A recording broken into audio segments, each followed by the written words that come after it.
Hi everyone, I'm Dr. Earl Johnson, and at 87 years young, I've spent the last 50 years practicing medicine in the heart of rural Iowa, tirelessly caring for my patients.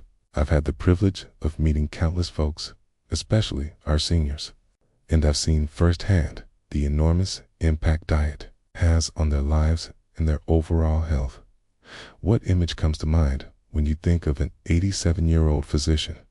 Maybe a retired professor emeritus from some big medical school, finally kicking back and enjoying a well-deserved rest, or maybe someone still stuck in a lab. I did spend a few decades as a professor, but now I run a small-town practice. Even now, I'm constantly learning and discussing new medical findings. Some of you might be wondering, what's the secret to maintaining my health and ability to care for my patients at this age? Well, the reason I'm here today is to share something I've learned through years of clinical experience and research, a crucial truth that many overlook. It's the story of something we consider a symbol of health: vegetables. In my younger years, I thought that simply eating more vegetables was always better. But for those over 60, some vegetables can have different effects, okay? And in some cases, can even act like toxins and make us sick. This shocking truth is something I couldn't ignore. As a doctor, you might not hear this story in a hospital or in a health program because it involves talking about the flip side of something everyone assumes is inherently good. But through countless patient cases, I've confirmed it. Hope my story today can be a small light on your journey to a healthy, century-long life. I'm feeling a bit apprehensive because I'm about to challenge a common belief. Are there any of you who believe vegetables are unconditionally good for you, and who consume large quantities of specific vegetables every day? So, this story might ring a little alarm bell in your mind. When I first started my career as a doctor, I was also a vegetable enthusiast. I firmly believed that all vegetables were gifts from above, and that eating more would extend our healthy lifespans. I always emphasized vegetable intakes to my patients, and my table was always piled high with all kinds of vegetables. But as time went on, and as I observed the diets, lifestyles, health conditions, and disease progression of older adults more deeply, cracks began to appear in my thinking. I had an old friend, over 75, who was meticulous about his health. He never missed his daily salad made with fresh vegetables. He often emphasized the importance of vegetarianism to those around him. But after a few months, my friend developed unexplained abdominal pain and indigestion. He went to the hospital for various tests, but doctors couldn't find a clear cause. Has anyone had a similar experience where your body sends you uncomfortable signals, but you don't know the reason for it? My friend became increasingly fatigued. Concerned, I started carefully reviewing his diet. To my surprise, I discovered that the problem was likely the raw bell peppers he meticulously prepared for his daily salad. Then there was the case of Marie, a Senny 2-year-old, diagnosed with early-stage diabetes. To manage her blood sugar, she started eating steamed potatoes instead of rice, believing that potatoes, a staple crop, were a healthy food. Initially, her blood sugar seemed to be slightly controlled, but soon after, her blood sugar levels became even more unstable and rose to dangerous levels. Confused, she said to me, "Doctor, I heard potatoes are good for you, so I ate them. Why is this happening?" Sighing deeply and encountering cases like this repeatedly, I began to realize that foods that are beneficial to the body when young may be received differently with age, and the body's physiological changes. It was a major shock to me, and it gave me a new task as a doctor to give patients more accurate information. In my friend's case, after stopping the consumption of raw bell peppers and switching to other vegetables, his abdominal pain disappeared as if by magic.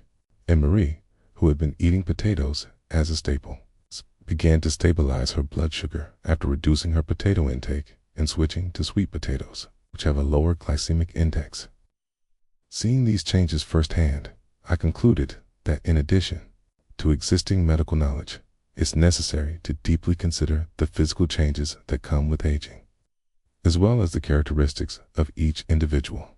The important thing isn't just what to eat, but how to eat according to one's age, physical condition, and existing diseases. From then on, using my decades of accumulated medical knowledge and clinical experience as a foundation, I began to observe and record the actual diets and health conditions of older adults more carefully. I carefully observed the subtle physical reactions, digestive states, energy changes, and changes in blood test values that occurred when they consumed certain foods. I discovered that certain vegetables may be difficult to digest and absorb in old age or contain components that place a burden on the body. For example, certain components contained in large quantities in some vegetables have a strong antioxidant effect when young, but in old age, when digestive function declines. They may instead irritate the intestinal mucosa or worsen existing diseases. This realization became a turning point in resetting my approach to medical practice and research. I started giving patients advice, focusing not just on the effects described in textbooks, but on how food works in our bodies, especially in the bodies of seniors over 60. Amazingly, even very small, seemingly insignificant dietary changes significantly improved patients' health. I've witnessed countless cases where slightly blanching vegetables eaten raw makes the stomach feel more comfortable, or where adjusting the frequency of eating certain vegetables eliminates chronic discomfort or stabilizes blood sugar and blood pressure. After accumulating these experiences, I became convinced that vegetables must also be wisely selected and cooked in accordance with age and individual health conditions. You need to hear this story to the end to deeply understand the whole context and why I'm saying this. If you find my story helpful today, please share it with those around you, and please subscribe and like to share health information together. What vegetables do you eat most often now? I hope this can be an opportunity to examine whether that vegetable is really suitable for your body. The unexpected truth. Vegetables to approach with caution after 60. Now, let's get specific. Based on my long-term medical experience and research, these are the vegetables you should be more cautious about, especially after you reach 60. Of course, these vegetables are not harmful to everyone, but depending on the method or amount of consumption in individual health conditions, they may place a burden on the body, so it's important to understand them accurately before consuming them. 1. Potatoes. The blood sugar spikers first. Let's talk about potatoes. Potatoes are a typical carbohydrate food, especially for those who need blood sugar management. You need to pay more attention. When boiled or steamed, the glycemic index is very high, even higher than white rice. It can be a major cause of rapid blood sugar spikes, which can be a burden, especially for seniors with diabetes or difficulty regulating blood sugar. Many people safely consume potatoes as vegetables, but from a medical point of view, the nutrition should be treated more like grains. Marie, the 72-year-old I mentioned earlier, was just like that. She replaced rice with steamed potatoes, and, before long, her fasting blood sugar and post-meal blood sugar were much higher than before, which made her flustered. The vague belief that potatoes are good for the body made blood sugar management more difficult. When eating potatoes, it's very important to regulate the amount. Limit your intake to about 1 to 2 times a week, and when you do, don't eat more than half a fistful at a time. Also, instead of eating potatoes alone, eat them with other leafy vegetables or seaweed that are rich in dietary fiber to slightly reduce the rapid rise in blood sugar. The best way is to replace potatoes with sweet potatoes, which have a much lower glycemic index. Sweet potatoes are rich in dietary fiber and have a sweet taste, which can increase satisfaction. In particular, people with diabetes or pre-diabetes should pay special attention to potato intake. French fries or potato chips, etc., which are fried potatoes, are not only bad for blood sugar, but also for blood fat levels, so it is best to avoid them. Have you ever used potatoes instead of rice? How about adjusting the amount and frequency slightly from now on. 2. Raw bell peppers. The lectin-challenged the second vegetable to watch out for is bell peppers, especially when eaten raw. Bell peppers contain a protein component called lectins. Lectins are substances produced by plants to protect themselves. For some people, they may cause indigestion, abdominal bloating, and in severe cases, may damage the intestinal wall or cause inflammation. In particular, raw bell peppers may be more of a burden in old age when intestinal function weakens. Friend Sarah, who is 67 years old, also puts bell peppers of various colors in her salad every morning. But because of unexplained abdominal pain and bloating, she has been suffering and undergoing various tests, but nothing has been found to be abnormal. However, after stopping the consumption of raw bell peppers, her symptoms improved significantly. Lectins are heat sensitive, so when eating bell peppers, it is better to cook them than to eat them raw. When heated above 158 Fahrenheit 70 degrees Celsius for more than 5 minutes, most of the lectins will lose their activity. Chop the bell peppers finely and stir-fry them with other vegetables or gently cook them in steamed dishes. So you don't have to worry about lectin intake. Bell peppers have good nutrients. Sweet peppers also have similar characteristics to bell peppers, so it is better to cook them in the same way. People with weak digestive organs or IBS, irritable bowel syndrome, should avoid eating raw bell peppers or raw sweet peppers. If you have to eat them raw, be sure to carefully remove the seeds and the core. Eat only a small amount and observe your body's reaction. If you always put bell peppers in your salad, how about trying to change the cooking method now? 3. Undercooked sprouts. The hidden danger. Third vegetable to talk about is raw sprouts, or sprouts that are not cooked thoroughly. Sprouts themselves are excellent foods, but the problem lies in the cooking process. A lot of water is used in the cultivation of sprouts. If they are not properly sterilized or are contaminated during the distribution process, they may contain food poisoning bacteria such as E. coli or salmonella. These bacteria can be even more dangerous, especially in old age when immunity is weakened. One of my patients, Mrs. Davis, 70, would lightly blanch her bean sprouts and eat them in a cold salad to maintain their crispness.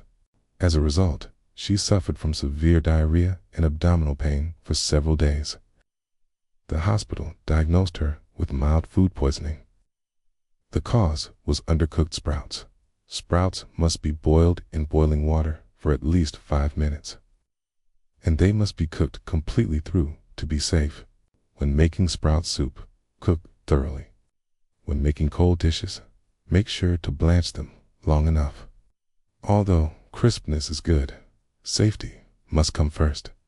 Recently, there are many pre-washed sprouts or ready-to-cook products, but it is still better to rinse them again and cook them thoroughly before eating. In particular, avoid eating raw or undercooked sprouts in the summer or when your immunity is weakened. Green bean sprouts are as safe as sprouts when cooked thoroughly. The complacent thought that I guess this is okay can cause problems. Have you ever lightly blanched sprouts to maintain their crispness? For the sake of your health, it is better to get into the habit of cooking them thoroughly from now on. The powerhouse trio, vegetables to embrace for healthy aging. So, on the other hand, what vegetables are especially beneficial to our health in old age, and which should we actively consume? As a doctor, here are 3 vegetables that I often recommend to my patients, along with the reasons and how to eat them more effectively. 1. Spinach, brain, eyes, and blood pressure's best friend. The first recommended vegetable is spinach, a versatile vegetable that helps with brain health, eye health, and blood pressure stabilization. Spinach is rich in folic acid, which helps maintain cognitive function and prevent dementia in old age. It is also rich in lutein and zeaxanthin, which are essential for eye health and effective in preventing eye diseases such as macular degeneration or cataracts. Not only that, the nitrates in spinach dilate blood vessels and help stabilize blood pressure. One of my patients, Mr. Peterson, AD, has had high blood pressure since he was young. A few years ago, he started eating miso soup or spinach salad with spinach in it every morning, and his blood pressure has been much more stable than before. In his recent health checkup, I was very happy to hear this.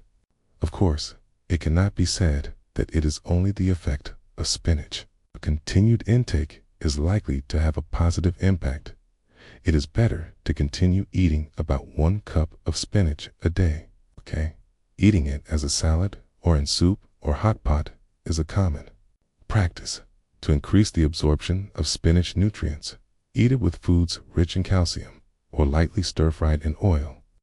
However, spinach contains oxalic acid, which can cause kidney stones if consumed in excess, so people with kidney disease should pay attention to the amount they eat. People with a history of kidney stones or poor kidney function should consult a doctor or expert like me before eating spinach. Also, people taking anticoagulants, such as warfarin, may have their drug effects affected by the vitamin K in spinach, so they should maintain a certain intake or consult with an expert. How about having a spinach salad for dinner tonight? Cool? Broccoli, the liver's champion and cancer fighter. The second vegetable I actively recommend is broccoli, which is known for its excellent liver detoxification and anti-cancer effects. Broccoli is rich in sulforaphane, a powerful antioxidant. Sulforaphane activates the body's detoxification enzymes, strengthens liver function. Cane suppresses inflammation, helping to prevent cancer cells from growing and metastasizing. It is also rich in vitamin C and dietary fiber, which are beneficial for boosting immunity and gut health. Another patient, Mrs. Garcia, 72, suffered from knee pain a few years ago and was diagnosed with high inflammation levels. Since then, on my advice, she has continued to eat broccoli, and in her recent checkup, her inflammation levels have dropped a lot, and her joint pain has been much less than before. She is very satisfied. It is common to eat broccoli lightly, blanched or steamed, to maximize the preservation of sulforaphane. Do not heat it for too long. Just heat it until the color becomes bright. If you find the unique flavor of broccoli burdensome, stir-fry it with garlic or onions, which will neutralize the flavor and make it taste better. The core part is also rich in nutrients, so don't throw it away and cook it together. Broccoli contains trace amounts of thioglycosides, which may inhibit thyroid function, so people with hypothyroidism should avoid eating too much. It is better to cook it before eating. Also, broccoli contains vitamin K, so be careful when taking anticoagulants. If you avoid broccoli because you find it troublesome to prepare, how about trying to put it on the table from today? 3 carrots, vision protector and heart health booster. The third vegetable to eat is carrots, a precious vegetable that contributes to vision protection and heart health. The representative nutrient of carrots is beta-carotene. This beta-carotene is converted into vitamin A in the body, playing an important role in protecting vision, especially in preventing night blindness and delaying macular degeneration.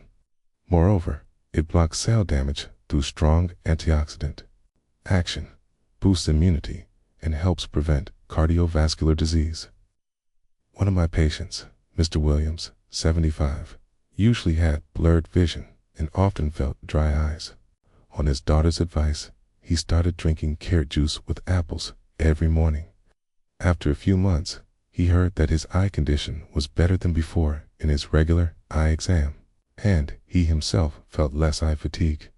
Beta-carotene is a fat-soluble vitamin, so the absorption rate is much higher when cooked with oil. It is better to chop carrots and stir-fry them lightly in oil or add olive oil when making salads with other vegetables. Of course, it is also good to eat them raw or drink them as juice. The skin also contains many nutrients, so it is better to wash it clean and eat it with the skin. If you eat too many carrots at once, beta-carotene can accumulate in the skin and temporarily make the skin look yellow. Carotenemia can occur. But it is not a major health problem, but it may not look good for cosmetic reasons, so it is better to eat it in moderation. For the health of our eyes, it is important to include various colored vegetables in our daily diet. Don't forget the orange carrots. Practical guidelines for integrating vegetables into your senior diet now. We've learned about the vegetables to avoid and the vegetables to eat. So, how can we apply these vegetables to our diet, and how can people who have difficulty chewing eat them? As a doctor, here are a few concrete practice guidelines for you. Daily intake and variety first. How much vegetable intake per day is appropriate? The general adult standard is to eat 300 to 500 grams of vegetables a day. However, in old age, it is necessary to adjust according to digestive ability or chronic diseases. I usually tell my patients to eat a balanced amount of various vegetables, about the size of a fist, at every meal, 3 times a day. Too much may put a burden on you, so it is important to start with an amount that you can continue to practice. When choosing vegetables, remember to eat various colors of vegetables, the so-called rainbow diet. Vegetables of various colors, such as red, orange, yellow, green, purple, and white, contain different kinds of phytonutrients, which are plant-based, physiological, active substances. They exhibit various antioxidant actions and health-promoting effects in the body. For example, lycopene in red tomatoes, anthocyanins in purple eggplants, and lutein in green spinach. It's difficult to eat all colors every day, so try to put various colored vegetables on the table in rotation on a weekly basis. It is also important to maintain the freshness of vegetables, especially leafy vegetables. It is better to eat them as soon as possible, no later than 2 to 3 days after purchase. When storing them, do not wash them. Wrap them in kitchen paper or newspaper and put them in the vegetable compartment of the refrigerator, which can maintain their freshness for a slightly longer time. Root vegetables with soil on them are best stored in a cool, dark place. Healthy juices for easier consumption for people who have weak teeth or poor digestive function and have difficulty chewing and swallowing vegetables. Thoroughly healthy juices can be a good alternative, but there are a few precautions to follow when making juice.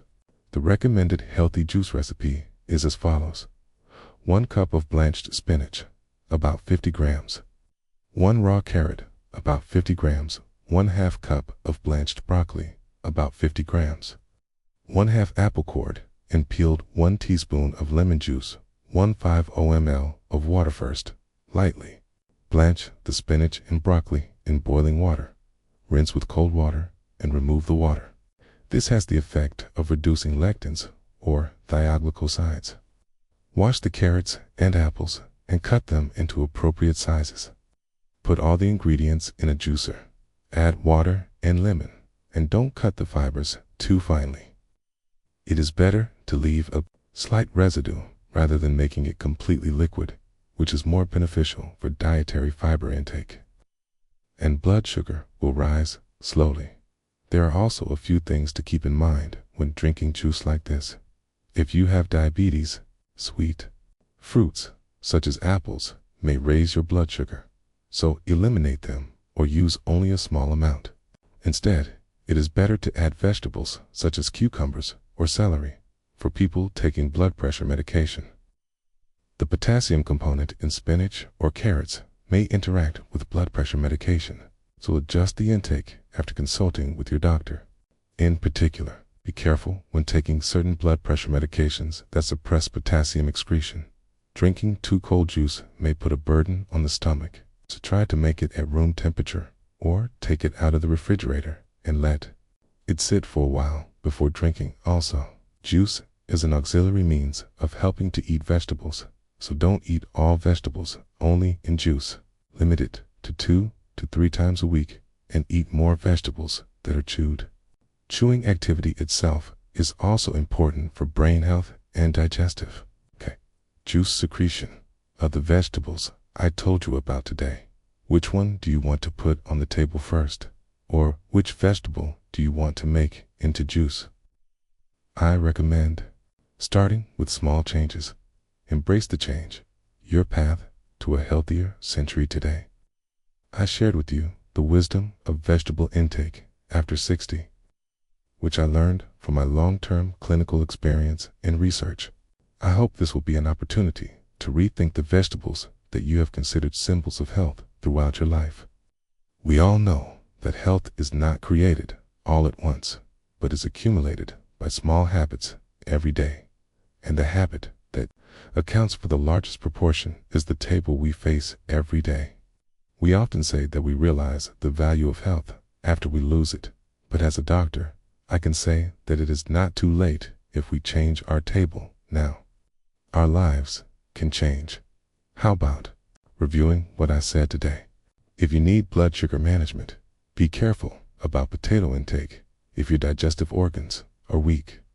Choose cooked bell peppers rather than raw bell peppers. Sprouts must be cooked thoroughly, and it is better to eat them safely. On the other hand, continue to put vegetables that are particularly beneficial to the body, such as spinach, broccoli, and carrots, on the table every day. And I hope you'll enjoy that health effect. I would like to suggest one thing that you can practice right away. Try to change just one vegetable, even if it is just one, on the dinner table today or on the breakfast table tomorrow. For example, replace the potato side dish that you often eat with sweet potatoes, or put slightly stir-fried mushrooms in your salad instead of raw bell peppers, or prepare a small amount of spinach or broccoli, which you don't usually eat, as a side dish. It seems like a small change, but that small practice will surely send a positive signal to your body. And that small success experience can create a virtuous cycle that connects to other healthy habits. Remember that healthy old age is never taken for granted.